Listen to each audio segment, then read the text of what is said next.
Well, hello there, do hope you're all well. And Happy New Year, and Happy Brexit Day, apparently. Yeah, no. Anyway, on Friday, well, start at the beginning. Over the last week or two, over at Christmas period, I've been listening to Nick Abbot, A to Z of 2020. Absolutely brilliant, loved it. Love it every year, but I think this year were the best probably. But anyway, finished on Thursday, and on Friday went back to his normal show. And he was going to talk about other subjects other than Brexit, because nothing really fundamentally happening. But he keeps getting dragged back into it. And it basically stemmed from a phone call he got from a young lass called Sophie, where she said, I cannot see any tangible benefits of leaving the European Union. And it was quite rational and forthright thinking, and it was quite good. And when the phone call ended, my first thoughts were, get ready for the lunatics to ring in, and boy, did they ever. Enjoy. What in places goes on inside that head of yours? Don't ask. Let's have Ealing. Sophie. Oh, hi, Nick. Happy New Year. Happy New Year. And thank you so much for being the very few voices of reason and truth in the media.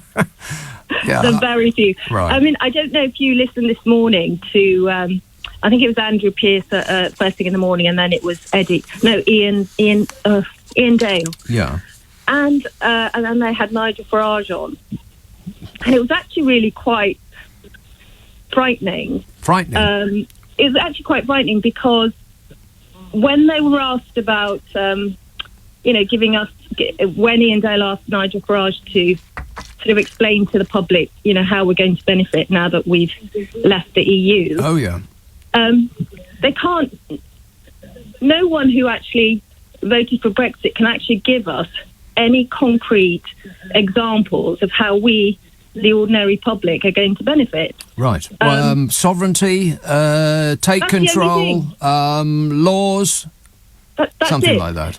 There's no... And so every time they're asked, well, can you tell us how we're going to benefit now that we're free? Yes. That's the language they use. Free, It's things like, the laws and regulations. Yeah. But it was like, no, how am I going to benefit? Am I going to find that my food is going to be cheaper in Sainsbury's? Am I going to find my public transport is going to improve? Are my electricity bills going to be lowered? Give me concrete examples as to how... And then what they're doing is they're changing the tone, and they're moving it on to the Remainers to make it work.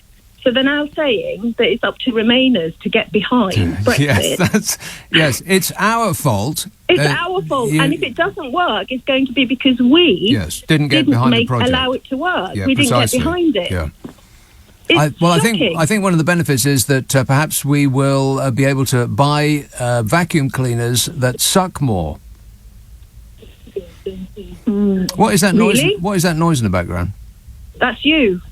Sorry. Turn me off. It's only because I just realised I need to charge my phone. I didn't want to be cut off. Oh, I just wanted to point out to the public all these Brexiters who are now joyful and partying this morning. I don't think they're doing anything of the sort. I think they're trying to whip themselves into a state of ecstasy, not really knowing why, and feeling a little bit deflated because I think it really has dawned on them now that, OK, they got it, they won, we'll get over it, but what precisely did they win? I think you're right. How is their life going to change in any way that's actually positive? Underneath the stories of this on the Daily Mail, with the pictures of the Union Jack and pictures of the Euro flag on fire, that kind of thing, there was comment after comment after comment of people saying, "Whoa, okay," because the Daily Mail had just listed all of the things that are about to change, all of which were in one way or another negative, and the people underneath were saying, "Yeah, well, okay, but what about the positive?" as though they were waiting in expectation of being told that something good is about to happen to them. Well, I thought you knew what you voted for. But, the funniest thing is Nigel Farage wants to unite the country now that we've exited the EU. That was, and he's waiting for a peerage. He's very disappointed that he wasn't named in the New Year's honours list. Right. I mean, how ridiculous is that? I think he would sit quite comfortably in that disreputable house. I think he'd find his ilk there, no question. Well, he's certainly looking for a job. He said that he's hoping that he'll be given some kind of position this year. He's looking for something this year. He obviously hasn't got anything else to do now that Brexit has happened. Yeah, a government position. Well, is that what he's wangling for? Well, for? He actually honestly believes that he's the man to unite the country now that Brexit is over. Okay, well, but it's just small steps, Nigel. First of all, try getting elected as an MP. If you can beat a man in a dolphin suit, that is. Oh well, it just amazed me that the Brexiters cannot name not even one thing apart from apparently sovereignty and making our own laws, which to the common man, we don't really have any power over that anyway. I mean, it's our government that ends up doing it, and we don't necessarily agree with our government. Well, so of course, the Conservative Party have been in power for, 30 of the last 40 years, something like that, and the good people of this country keep voting them in over and over again, expecting a different result. If your life has not improved over the last few decades, then it is very unlikely to improve in the future if you keep voting in the same people. I mean, it just blows my mind that people keep doing something that is not in their own interest because they keep being persuaded by vague notions that their life is going to improve if they do. Well, I'm hoping that perhaps the only one good thing out of this will be that people will actually see that they were conned, because this really is a big con. And then also, it won't make any difference because it's too much loss of face. It was sold as an idea, not facts. It was a belief system. If you believe your life will get better by doing it, then vote this way. But it wasn't even an idea. It was a complete lie. And they talk about the EU as if they were awful and arrogant. I mean, I heard Ian Dale and Andrew Priest talking about the EU as if they were absolutely awful in the way that they've treated the UK. Yeah, there's such meanness by trying to act in their own interests. Yeah. Yeah. Like we would never do that. Yeah, I was hoping to be more positive, but, What amused me, one of the funny things that I saw today was the good people of Kent were complaining that land near them was being repurposed as a lorry park, and they were absolutely incensed by this. And we weren't, nobody talked to us about this, and our opinions weren't gathered before they made this decision. Yeah. And in other news, the people of Kent were one of the most vociferous of the Brexiter exactly. camp. Yeah, and so too were the fishermen, who now apparently are feeling cheated. Yeah, well, they knew what they voted for, apparently. I'm with you, absolutely. It's completely, they brought it on themselves. Would you believe that this government, I mean, who would actually trust and believe this government and Nigel Farage? They complete lies we were sold.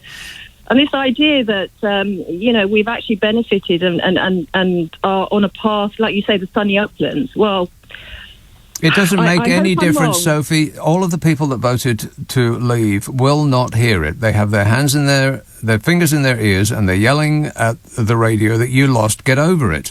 They will continue to expect their life to get better, and when it doesn't, I'm just curious as to who they're going to blame. When it doesn't, they're going to blame the Remainers. Because, probably you, Sophie. Absolutely, because I'm not getting behind it, exactly. And I'm not sort of supporting it now. If you could just be more patriotic, then we'd win. All right, well, I've got to go. Calm down, Sophie. It might never happen. Oh, no, that's right, it already has. 0345 6060 973. See, I wasn't going to talk about that because nothing really has happened, other than we've got flag-waving stories about the lorries getting through. On New Year's Day, it must be the quietest day of business of the whole year, and we're celebrating the fact that there aren't 10 miles of tailbacks in Kent. Just wait. but I've been dragged into it. I was going to talk about pleasant news, like, everybody dying of a disease. 0345 6060 973, text 84850, email nick@lbc.co.uk, and if you're on Twitter, it's @LBC. Friday, Saturday, Sunday night at 10, Nick Abbot, LBC. It's 10:30, the news headlines with Zora Sullivan. So I'll come to that in a minute. First, here's a couple of people that want to shout at me. Golders Green, hello, John. I don't want to shout at you, but I would like to. I called in when that lady Sophie was speaking about how there's nothing tangible that she can find that's a benefit from us leaving the EU. And we're only January the 1st, but I'd like to point out to Sophie that the tampon tax was abolished. Oh, for crying out loud. I knew somebody was going to come up with this, the tampon tax. Do me a favour. Well, do you me a favour. The year is only 24 hours old. Yeah. And if we had one of those small, tiny things every single day this year, please, then it'll amount to nothing at all. You know who voted against challenging the EU about the tampon tax? Tell me. The Tory party. All of them, bar 3. In 2015, MPs voted against a move to compel the government to cut tax on sanitary products, dubbed the tampon tax by campaigners. So what's your point? My point is that people are celebrating the fact that this almost imperceptible benefit has been gifted to us by the Conservative Party, having taken us out of the evil EU. It's the blooming Conservative Party that the reason it was there in the first place. No, it wasn't. It was it's written into EU law. It was in 2015. There was a move to compel the government to take the issue to the EU and insist on it being removed, and the Tory party voted against. All of them apart from 3. But what's your point? That is my point. No, but my point to Sophie is that something tangible has happened today that is a something benefit. Tangible could have happened in 2015, but the Conservative Party voted against it. And if the Conservative Party had voted for it, would it have been able to be enacted into law in 2015? It could quite possibly have been, but they refused. Yes, but the EU is not a separate organisation that dictates to countries. The decisions are made. Oh my God, are we still having this argument? Decisions are made based on all of the countries who are members of the European Union. They're not some council of judges that sit on high and dictate to all of the different countries. Oh my God, people are 4 years later and people have still learnt zero about this issue.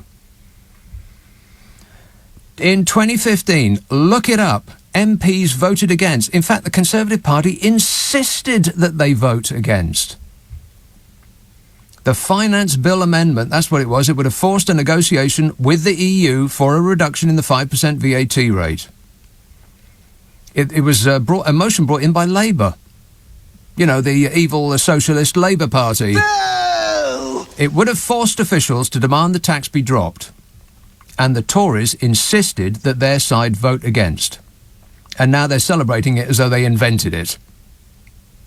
Every single Conservative MP voted against, apart from 3. All Labour MPs voted for. So for the Tories to claim the reduction of tax as a win is just about the most hypocritical thing that will probably be said this year. It's only a day in and already we got a winner. And Boris Johnson voted against, and Matt Hancock voted against, and Rishi Sunak voted against, and Gavin Williamson voted against.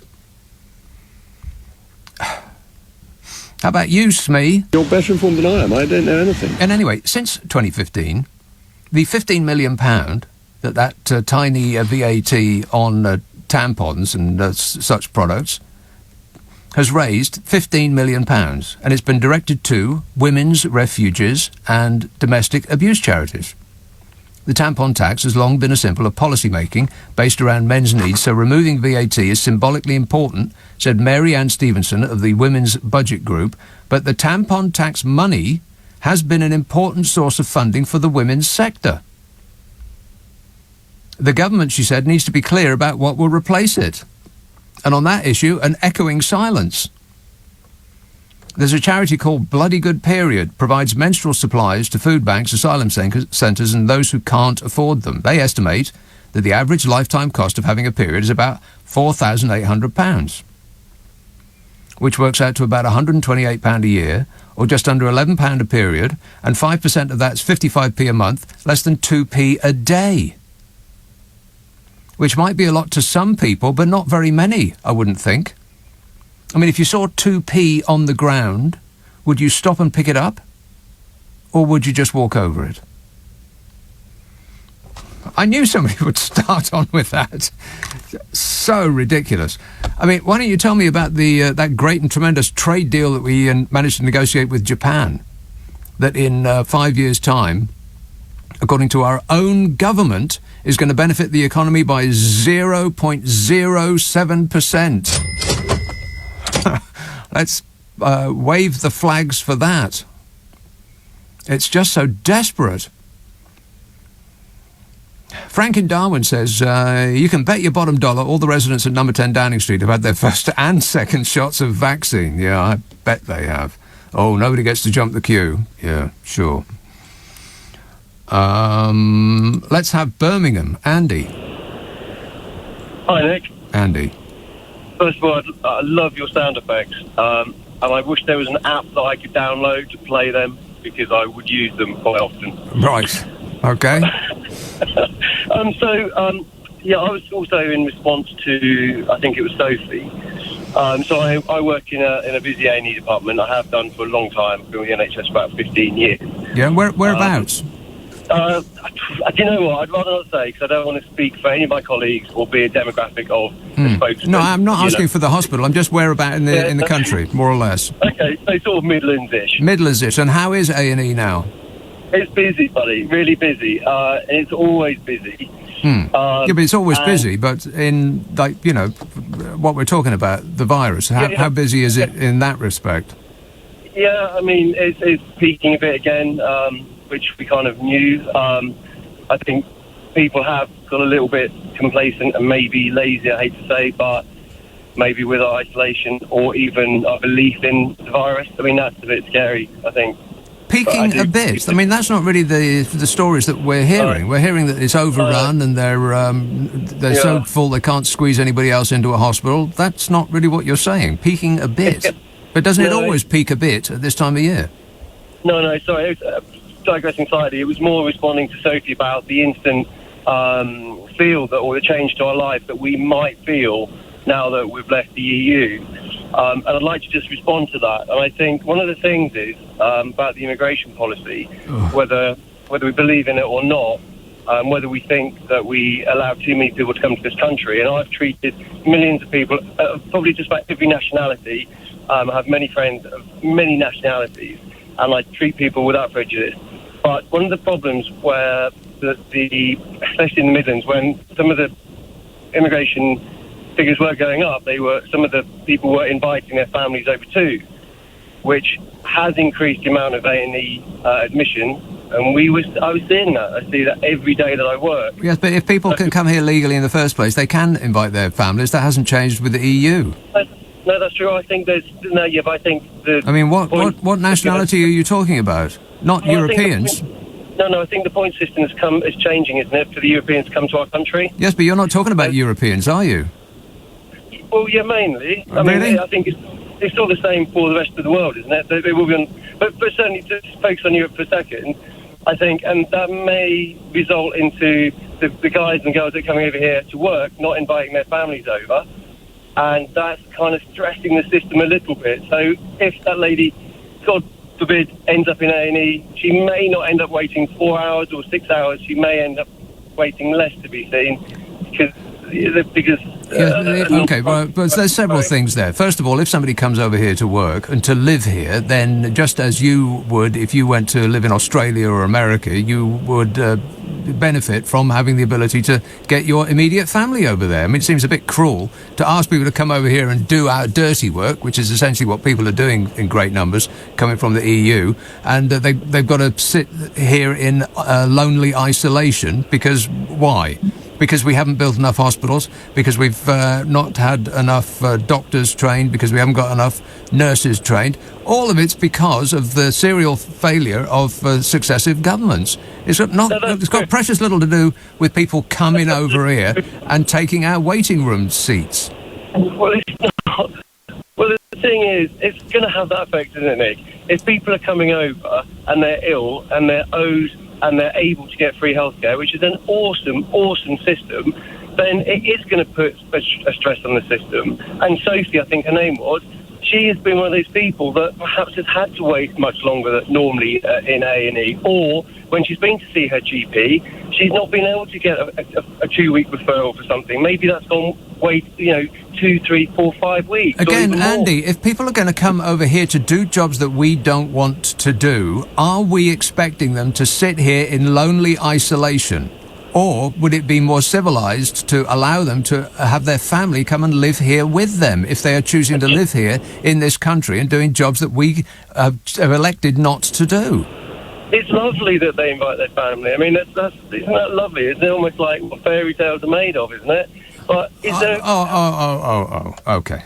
I think you just stepped over a line there. I mean, my position was completely reasonable, and yours is, well, it seems inhuman, actually. No, if we want people to come here and pick our fruit and pick our vegetables and clean up after us and do all of the dirty jobs that we refuse to do because we consider ourselves to be better than that, above that kind of thing, then they get to sit here on their own and communicate by Zoom with their family. Just because we have failed as a country to provide enough doctors, as has every other European country. Look at the amount of beds that we have per head of population, the amount of doctors that we have per head of the population, the amount of nurses that we have per head of population. Every other country in Europe also has people from outside going in for one reason or another.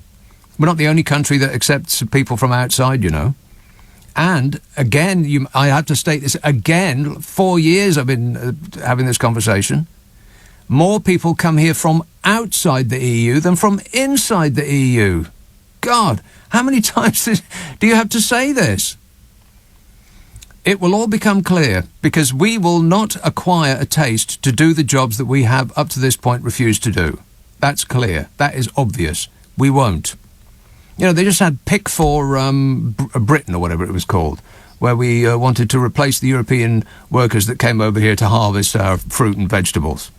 And something like, it was the order of 50,000 people said, yes, that's a great idea. And they rang up, and the amount of people that actually accepted a job was in the low hundreds.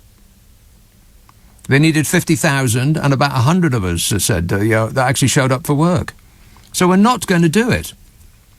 And so I'm afraid the bad news, people who expected to be surrounded by fewer foreigners, is that you won't be. It's just they'll come. It's just that the foreigners will not come from Europe. They'll come from somewhere else. You won't be, your neighbour won't be a white European. They'll be a black African, perhaps. And if that's what Brexiters voted for, well, I'm a Knickerbocker glory. 0345 6060 973. God, I really didn't want to get into this, but it just is astonishing to me that we're still having the same conversation now than we were 4 years ago. Let's have High Wycombe, Cameron. Hello, Nick. Cameron. First of all, I'd just like to say your show is so addictive.